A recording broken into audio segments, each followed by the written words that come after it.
We need a moment because our big boy's not here, and I loved him so much. And I think we should say a little prayer, a little moment for our Jimmy. Yeah, amen. Absolutely. God bless you, Jimmy. He's here. Yeah, he's here. He is here. He's here with me. Yeah. Thank you so much. I love you all.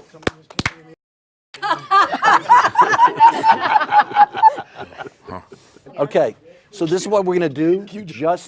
You have to indulge me for 1 second. All I need you to do is look into the camera, say your name, and say what character you played. I'm Jerry Adler, and I played Hesh. Hi, I'm Lorraine Bracco. I played Big Pussy. I'm sorry. I'm Lorraine Bracco, and I played Dr. Melfi. Thank you very much. I'm Catherine Narducci, and I played Charmaine Bucco. John Ventimiglia, I play Arthur Bucco. Beautiful. Dominic Chianese, I played Corrado Soprano. Junior. Vincent Pasto, I played Sal Bumpanciero, but you could call me Pussy. Maureen Van Zandt, I played Gabriella Dante. I'm Tony Sirico, and I play Paulie Walnuts. You got that? Stevie Van Zandt, play Silvio Dante. Michael Imperioli, I played Christopher Moltisanti. Edie Falco, I played Carmela. Jamie Lynn Sigler, I played Meadow Soprano. I'm Robert Eiler, I played AJ Soprano. Have you all been together at all in the last 5, 6, 7, 10 Not plus together. years? No. There wasn't any. Nope. Really? I wouldn't go near these people. This is the first 20-year reunion, so we wait. Yeah. Don't remind me. 20 years. Here's my question. Who of you, show of hands, knew from the get-go that this was going to be as big a show as it turned out to be? 1, 2, 3, 4. Why did you think? Because I asked David what was going on because they hadn't committed to making the show, and they had a very short period of time to do that. And I called David. I said, "What's going on?" And he said, "Listen, I'm going to send you the pilot." I watched the pilot, and I literally jumped for joy. I said, "This is the best thing I've seen in 5 years. TV, movie, theater, whatever. I absolutely think it's fantastic." Right, right. Wow. But we had other people who didn't raise their hands. Edie, you're working on the show. You're working away. Did you think this thing had any chance at all? I never know. What I had come to know is that I don't know anything. I had been wrong so many times about things I thought were great that nobody else could care less about. So I just, you hope for the best, but all you know is you have 3 weeks of work and then you move on. So that's where I was at. Yeah. One day at a time. One day at a time. Michael, how about you? I read the pilot. You can't really tell from reading the pilot. This is before we shot it. The scope of what it would be, I wasn't sure if it was a spoof, kind of like a, tongue-in-cheek. I really did not, I wasn't particularly blown away by it. I needed a job at the time. I thought David hated me in the audition. He looked so bored. He looked so bored. Yeah. And then I walked out, I figured I didn't get it. And I was like, well, he's not even Italian, this Chase. He's some white guy. So it turns out he is Italian. Right. So, and that's his face. And he's not white. That's Italian. Right. So. I have a funny story about that. Please. After we filmed the pilot, I don't know if you remember this, David Chase took me and Johnny V on the side, and he said, "Look, I don't know if anybody's going to want this thing and if it gets picked up, but if it does, I would love to have you two come back." Do you remember that? Mm-hmm. He sat us down. It was 20 years ago, I know. But I remember. Out for a little bit more if I knew that. Because I remember, I thought it was great. I didn't think it was going to be this big, but I thought it was great when I read the pilot. But that was the conversation we had. Yeah. And David Chase's thoughts on it were pretty funny to me. No, he did. He said, I remember him saying that. No one's ever going to watch this thing. Right. He called me on the phone, and he said he was doing a pilot, and we had worked together on Northern Exposure. And he had this pilot he wanted me to do if I was available. I happened to be in New York that week on between sitcoms, and he said, "You're going to love it. It's called The Sopranos." I said, "I'd love to do it. I got to warn you in advance. I don't sing." You've never told that story before. The idea that, did you know what it was? Because from the standpoint, when you look at it, it's a family show. It's kind of funny. It's unbelievably violent.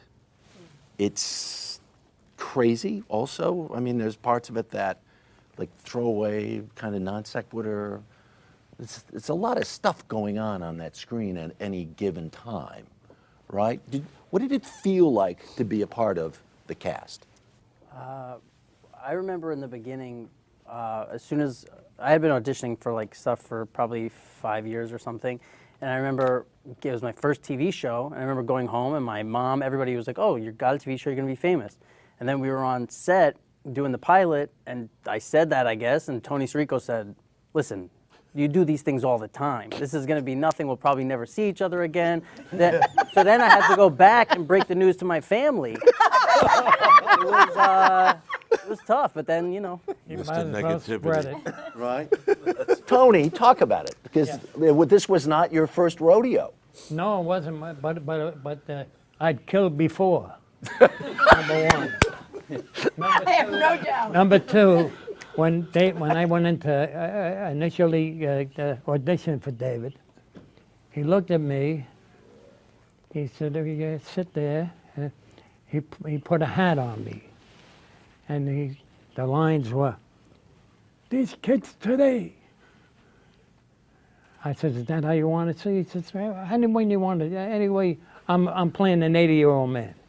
As I put the hat back on, "Son of a, these kids today." That happened. That's two. Three, I get a phone call. HBO is deciding on three of us: me, Frankie, Vincent, may he rest in peace, and Dominic. We all had our turn at bat. We did the routine. I did the same thing.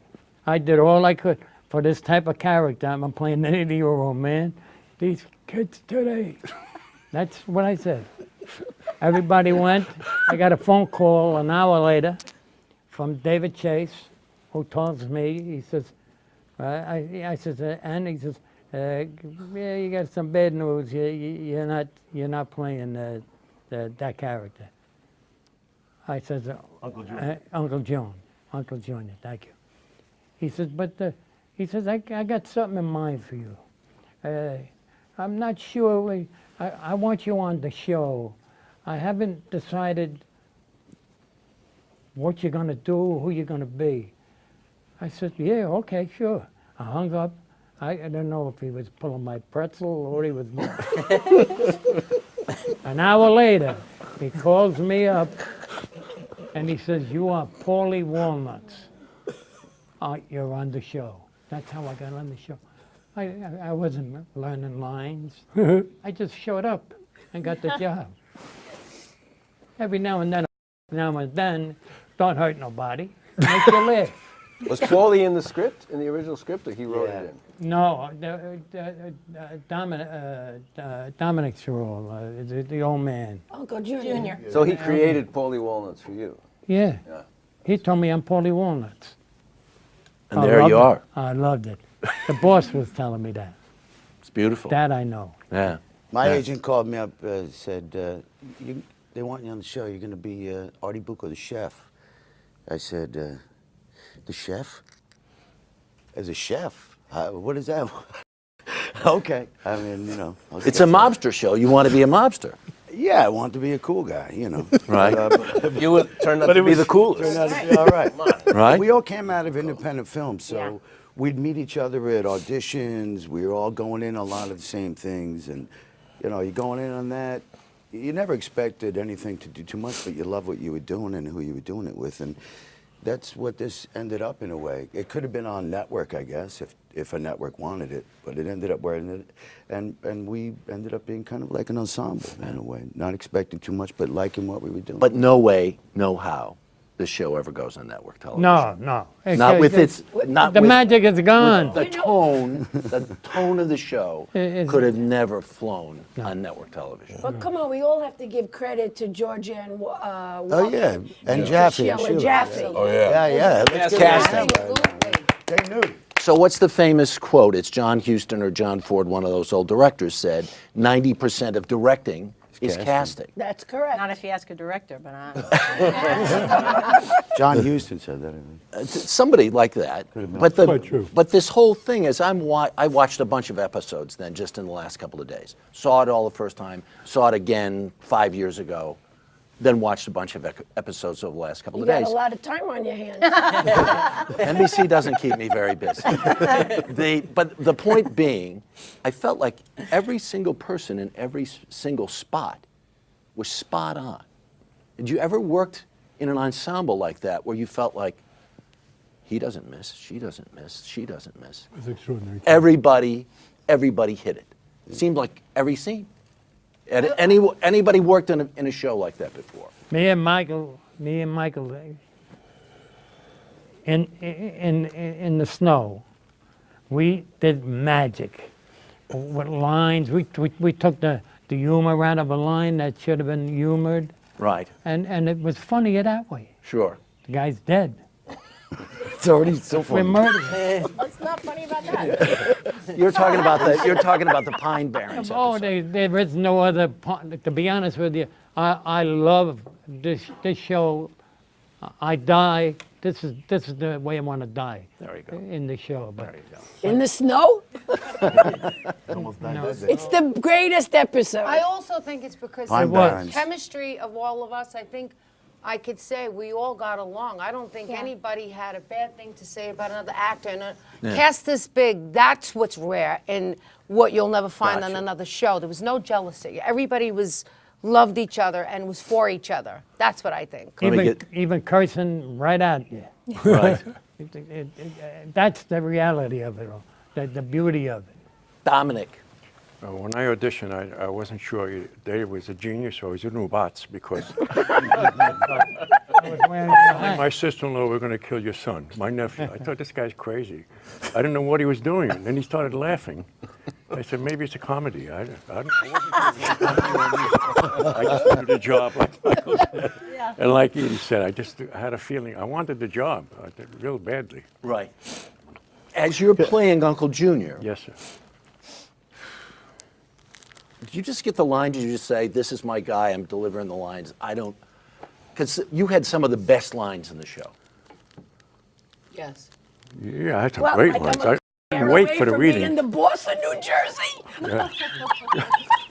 That was a good one. The feds are That's so nice. far up. The feds are so That's far nice, up. yeah. My Yeah, that's my favorite the scene. grill That's cream. when he says, "You Wait, were." hang on. So made him great. So what was your Yes. favorite scene? Well, it's Dominic? one of my favorite. I think I just love the show. One of my favorites was when I had no teeth and he was saying, "You're the boss of Judge," and I said, "That's nice."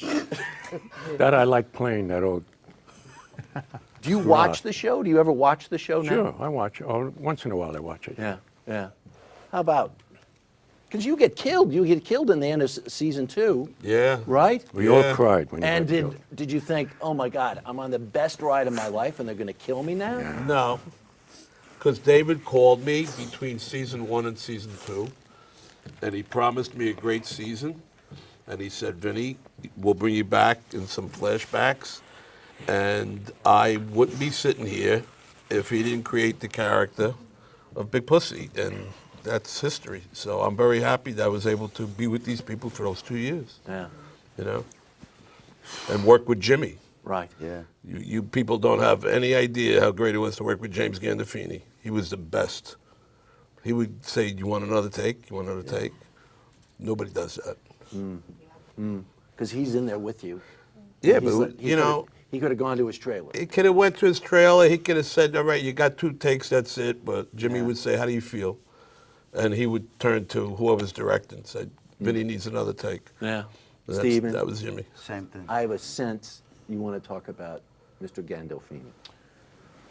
I can talk about anything you want to talk about. Yeah, Jimmy was, as I've said 1,000 times, you do a scene with Jimmy Gandolfini, you walk away a better actor. This was the greatest acting school one could imagine. And the reason why everybody got along so well, and the reason why this show was, I think, unique was because it was one man's vision, which is not the way TV works. Not the way anything in Hollywood works. It's all committees, right? And notes. They give you notes on every single line you do, right? Coming from the studio executives. This was all one man's vision, which is why he picked everybody, handpicked every cast member, and either wrote or rewrote every single script. I mean, it was his, And when he was directing movies, I was playing a priest for him. When I directed Gotcha. Five Fat Times the Baby and everything. I directed a Lilyhammer episode, not Sopranos. It's a whole other show. Michael, talk to me about scenes you did with James Gandolfini, because people see you in that role on that show, and you were more than just the nephew.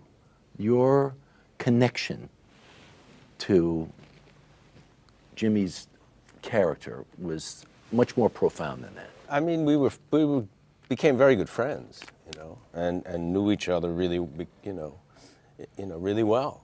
We knew about each other's lives, and we knew, what our lives were like before this show. And I think the thing is, when you really trust somebody as an actor, when you know you're in it together, when you know that that person has your back, like he said, you want another take, you do another take, and that when you have that level of trust, then you can really make magic, I think, because it frees you as an artist, as an actor. You're not inhibited, so you'll take chances, and you're willing to be vulnerable, or you're willing to expose, things that are uncomfortable in front of the camera.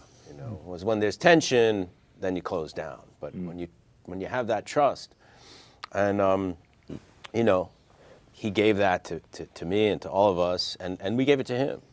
I mean, we were there for each other. Do you have a favorite moment on screen with him? Yeah, I do. You can say it. Don't So we had to throw Joey Pants' body off the cliff. So we rehearsed the scene before the sun went down on this cliff in the state park, and then they were going to light the whole park. It took hours. So we had to wait for the sun to go down, and we went in the trailer with Mitch Burgess, the writer, and had a drink, which was a full bottle of Wild Turkey, which by the time I was ready to shoot, the bottle was empty. So they had to chain me and Jim's ankles to trees because they were afraid we were going to fall off the cliff. They did it great though. They had it coming out, and then they covered it with leaves, so you couldn't even know we were there. Jim and I walked to the edge and throw the thing off the cliff, and nobody fell. There were people down. I forget. I think it was Phil. Was down in a boat and with a raincoat or something. Put the camera up, and it was just hilarious and surreal. But I don't recommend that.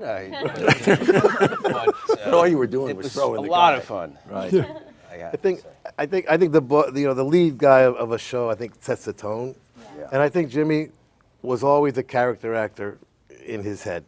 He didn't come to the show with like that leading man, diva thing. He came with that like, I'm just one of the guys, and he'd always say to me, look in the mirror, look at this guy. Yeah. Talking about himself. You believe they cast me in this role? Yeah. You believe they cast me as the lead in this? He says, they got to be kidding. He had that attitude all the time. So I think that helped the vibe of that sort of we're all in it together thing. He had a lot of humility. When he did that movie where he played Liam Panetta, and he met him at the premiere, he went up to him and said, "I'm sorry." But that's Jimmy's, Right, right. I mean, he's joking, but he's not joking because he was a very humble guy. Yeah. Really Edie. genuinely. Edie, do you want to pick one scene to say that's me and Jimmy at our best? Oh gosh, it's so funny. I mean, people talk about Jim, and I bring up his name to me and stuff, and I don't, it is. I have my pat answers about yes, he was great. I really miss him, whatever, but I don't think about it in a present sort of way. And unfortunately, it's impossible not to in these circumstances, and it's really intense. It's far more intense than I had realized. This being All of us together. being together and the alchemy of these individuals, however many years ago it was, it's very unusual that he's not here. And I don't often feel his absence the way I do right now. It's surprisingly uncomfortable. That said, for some reason, the first thing that comes to mind is there was a scene where he and I were in a, I don't remember when it was or anything, but a lawn chair in the backyard by the pool. And it wasn't much of a scene. We didn't really say much. It was a tender, but Sopranos-esque in that it wasn't like loving, or it was just very sort of a day in the life of a long-term couple. Right. And I just remember thinking, how can this feel as complete as it does, as real as it does, when I don't really know this guy in reality? Because unlike Michael, Jim and I were not particularly close. I really didn't know much about his personal life, just what, the rest of the world knew, Right. nor he about mine. So when we were together and I looked at that face, he really was just Tony. Every space in my brain was just this husband. And what we do is very strange because it's not pretend.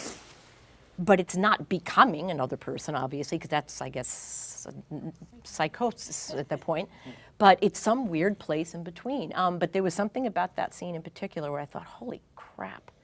I don't know if I also don't know who's going to watch this or if anyone else will be affected by this the way I am. But and I don't know that I actually ever saw the scene.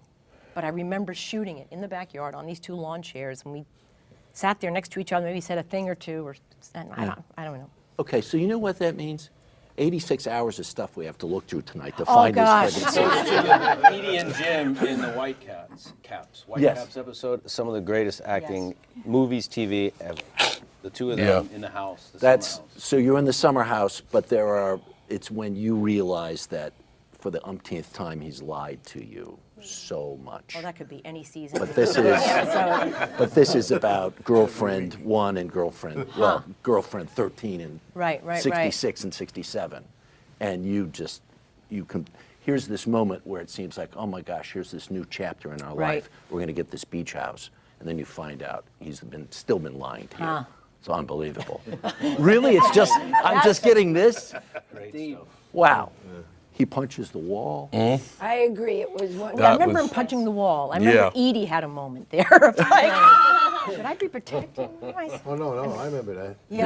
That's That's because when I don't think he was supposed to punch the wall. My memory was that. That's when you confessed about Furio. Yeah.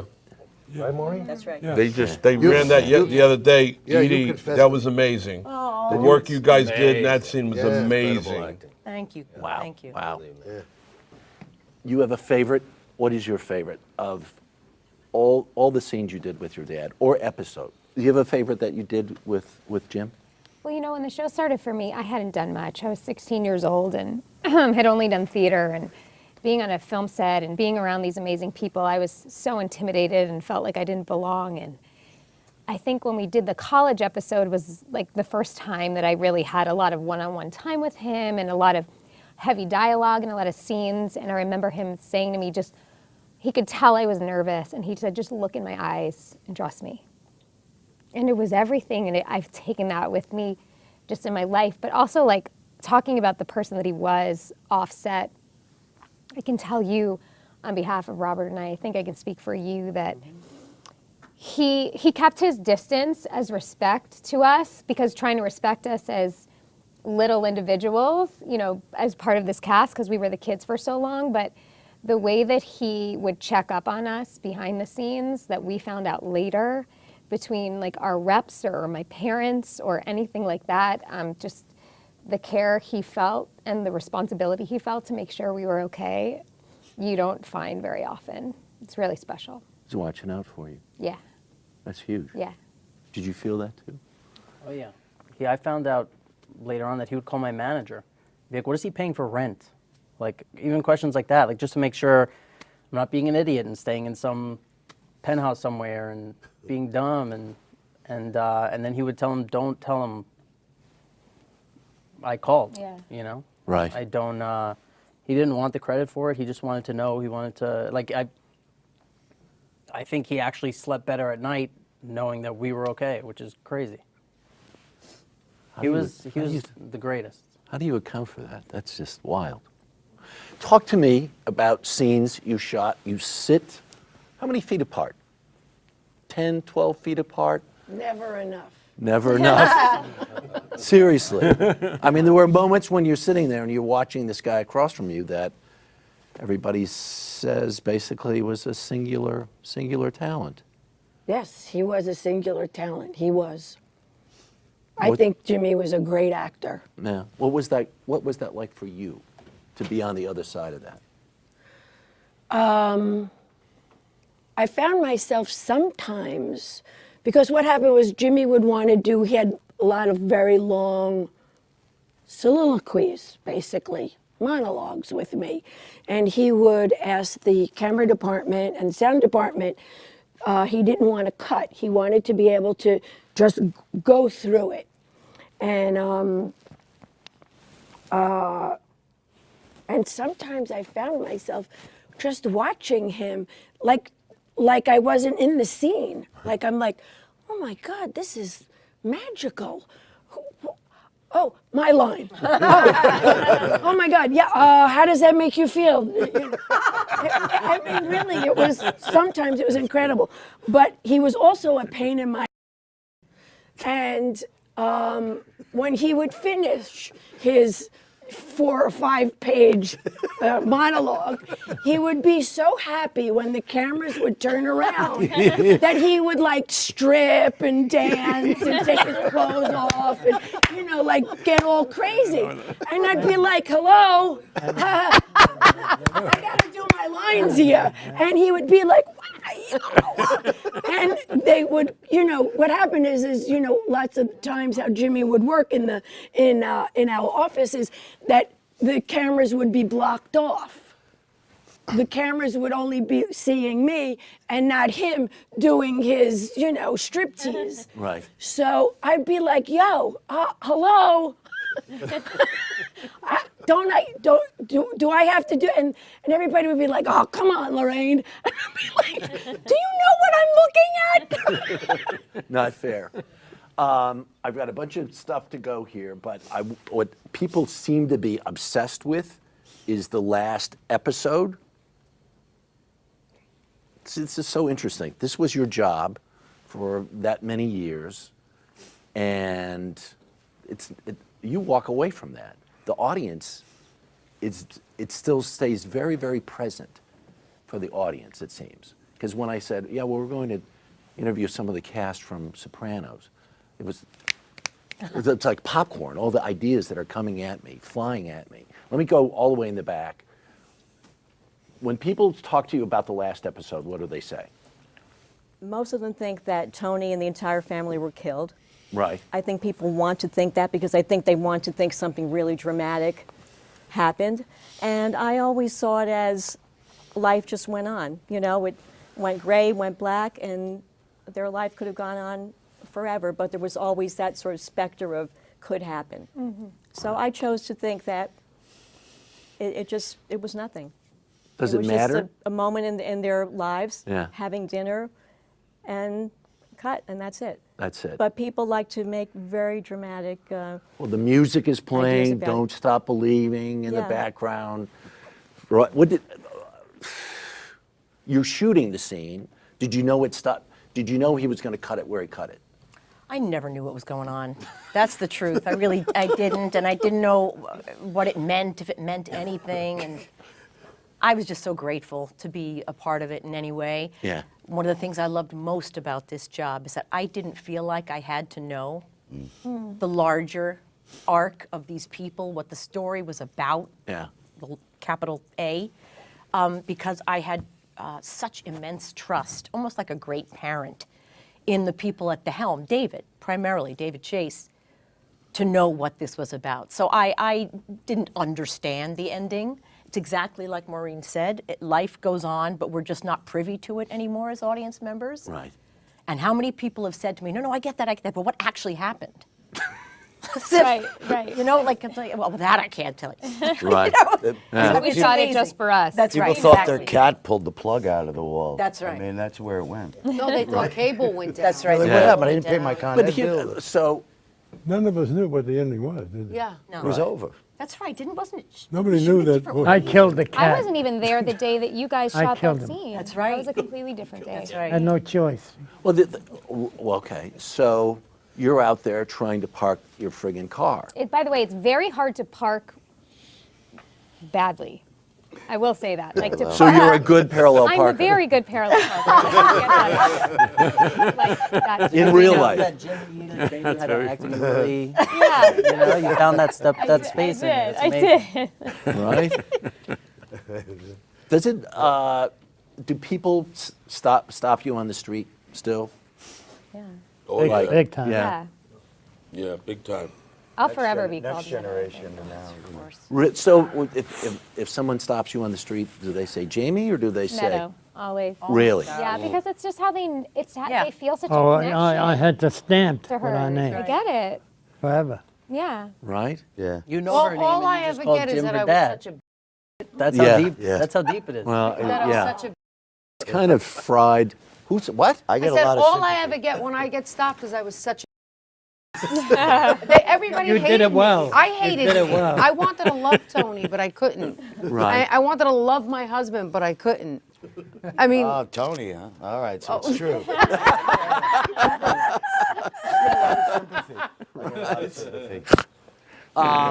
Here's the question then.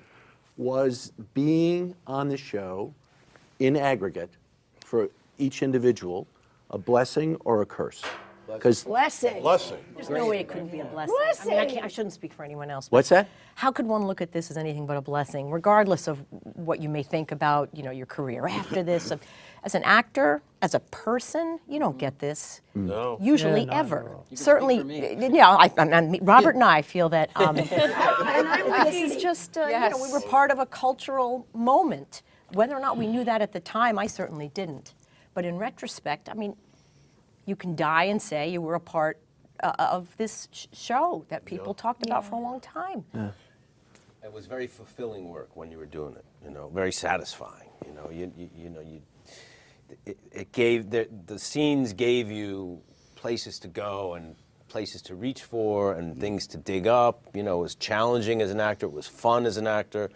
It was very rewarding and very rich. You know to what work I on. loved? I loved that when the scripts came out, no matter who you were, actor, rig, teamster, everybody sat down and read that script. And that was the genius of David. Wow. Yes, sir. Also, life is suffering, pain, and joy. And he wrote from pain, David. Yes. David's life was painful. And so he created great art out of it. So it's both. It's a blessing and a curse, in a sense. Yeah. My know, relationship with Hang on one Came second. out of pain. He loves to Came laugh. out of the writer. Was a great writer. He was a great writer. Yeah. And he also confessed to us that he knew the ending. He said he knew the ending when he started. He was going to end it that way. Really? Yes. How it never ends. Yeah, he confessed We'll it to get, us. I'll give Yeah, you whatever you Steve. want. No, I was just thinking what the suffering part. When I first went down to read, I read the script and I'm talking to David and I said, listen, this is a terrific script. I said, but to tell you the truth, I don't think anybody's going to buy this mother thing. I mean, I'm an Italian. I grew up in an Italian family. I got nothing but Italian friends. And I said, this mother, I never, who's going to believe this Italian mother? I mean, He says, that's my mother. And I knew three things right then. I didn't get the job. And this is going to be a crazy show. And I thought to myself, this cannot. How's this going to succeed? I mean, no one's ever seen an Italian mother like this. Right. And it was just, we Claudius. just caught David at the right moment when he was in this rebellious mode. Okay, he was leaving TV in his mind. He right? hated television. Yeah. He was hoping that HBO wouldn't pick up the show so he could add a couple of scenes and make it a movie. Right. Right? It was a movie. Well, yeah. But he was in this rebellious mode, so he did everything wrong. Too many characters, too many subplots, the camera never moves, I remember trying to talk him into adding a few more songs to a pilot. I'm like, David, we gotta give the audience a little something here, a little something to seduce the people, a little bit, because the cinematography was very, very, Dark. very, almost like a documentary style. Right, very cinema verite at times. Yeah. Yeah, it was very cinema. Well, the verite. open anyway. There was nothing pretty or seductive or about the show. Right. He refused to compromise completely. Amazing amounts of silence in terms of Yeah. music on the screen. Yeah, I mean, where it's just dialogue. long takes. Yeah, Just- exactly. People feel uncomfortable to get them to really. Say it started again. You almost have to make the people uncomfortable. I think the music can almost relax you a little bit, or tell you what to feel, or tell you where to go with your emotions. And I think to really force an audience to sit there and observe and feel is powerful. Very courageous. Yeah, very courageous. Very gutsy. Very unconventional. Without Yeah. question. I cut you off a second I was ago. just going to say, Sopranos might be the only relationship in my whole life where I look back and I can't find a bad memory. I just smile. Everything I think about makes me laugh, and I don't know if it's selective, but I don't. Every single thing I think of is. But really, That's the psychiatrist. everything I look back, it's all smiles and happy. And then we were talking the other day about when we used to go to the Emmys and this, I don't know how many awards we won. I don't even remember which times we won, we lost. I just knew we were all going, and we were all going to hang out. And then you would see there are the people from this show, and there are the people from this show, and some of the people from this show over here, some of them over here, and it would be where are the Sopranos? In that corner. all together. Nobody was going around and schmoozing and this and trying to find it was just we were all together and we were laughing and we were having the best you couldn't tell if that was a table of guys who just lost or won or that. We showed up at our first Emmys in a bus that said New Jersey Sopranos Transit bus. on the side. Does anyone It was a remember that? Sopranos We took a tour bus, all of us together. That's Yeah. amazing. And we lost best show and we all walked out. Oh, you didn't stay. No, we were pissed off. Pissed off. They were gone. So screw this. Do you remember who you lost to? West Wing? West Wing. Yeah. West Swing or the practice, one of those two. West Wing, I think. West Wing. I remember one time when they said, and the winner for Best Actor is James, and we That's right. all stood up and went crazy, and it was, who was Spader. it? James Spader. And we all, it was crazy. I remember not that. good. That was not a good. Yeah, it's bad. That's when I realized how big the show was. We didn't realize because we were all in a bubble in New York. Yeah. Like you said, you didn't realize good, bad, what we were doing. Nobody had a scope of what was going on.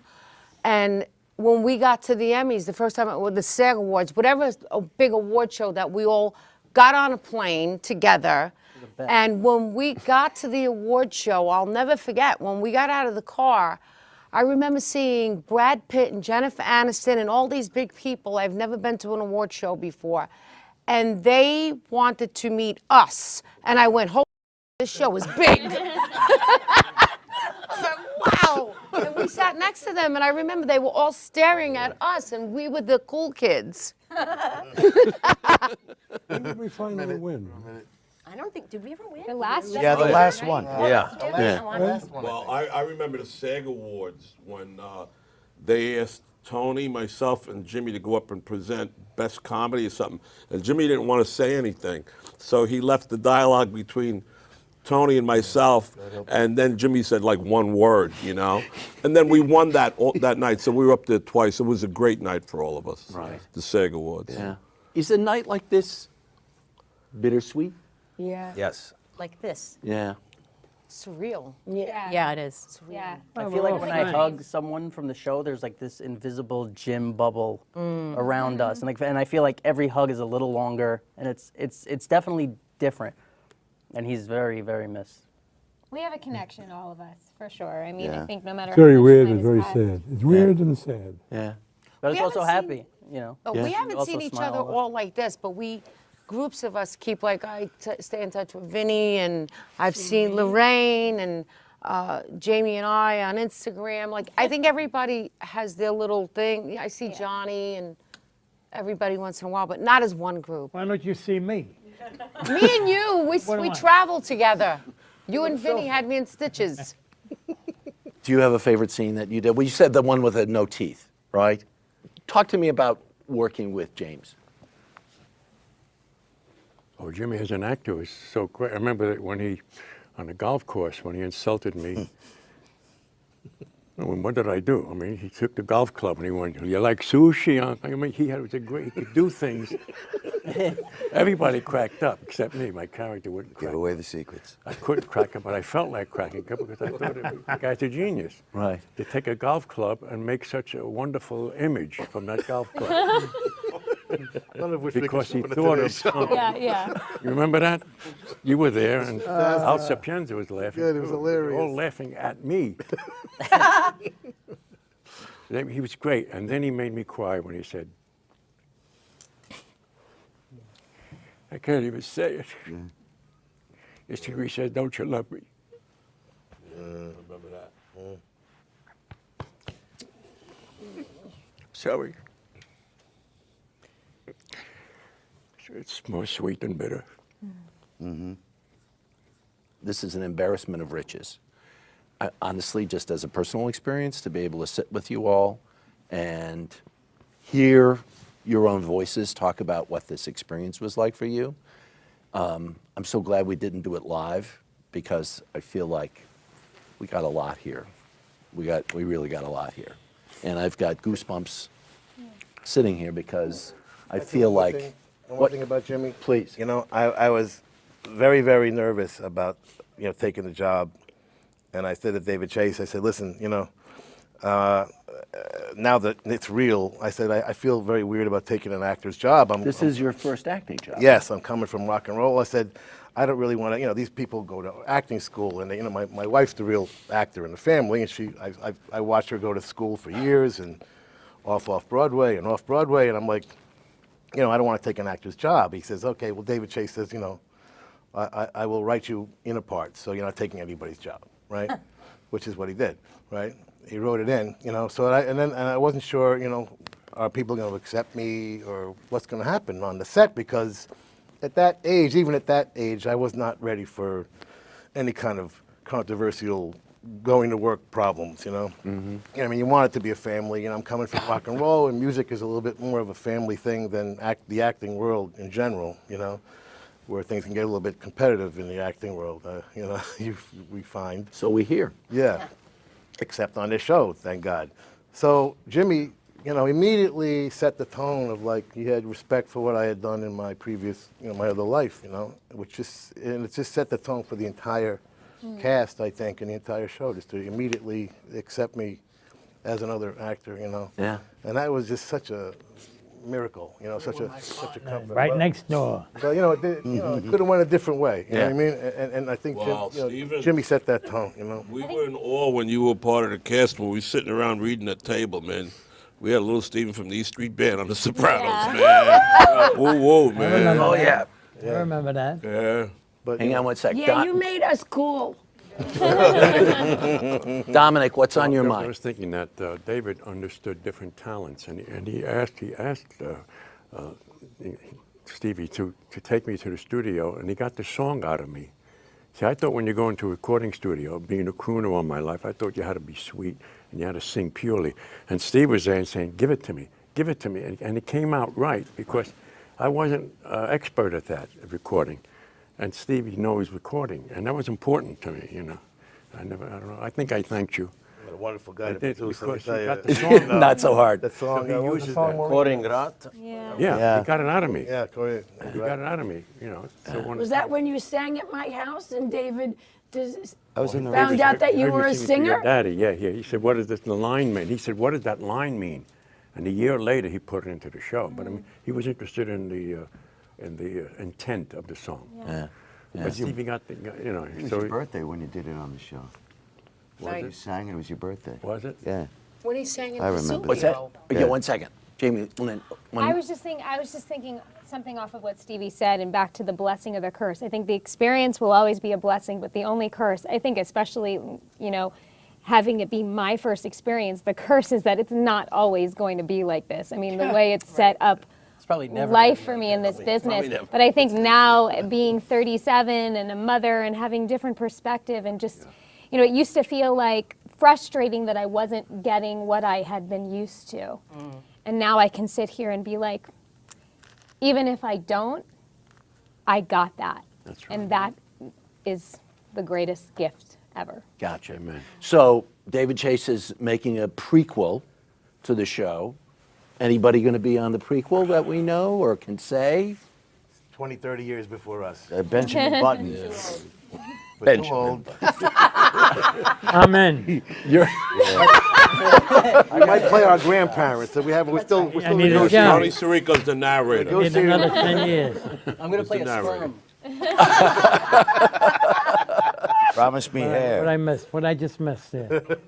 Was it about me? Oh, He's going to play a sperm. Who, me? I think we got it. I think we got it. Thank you. So, let me just finish my thank you. Thank you so much, and thank you for coming and being open and coming to play. I really, really appreciate it. Thank you so much. Yeah, yeah.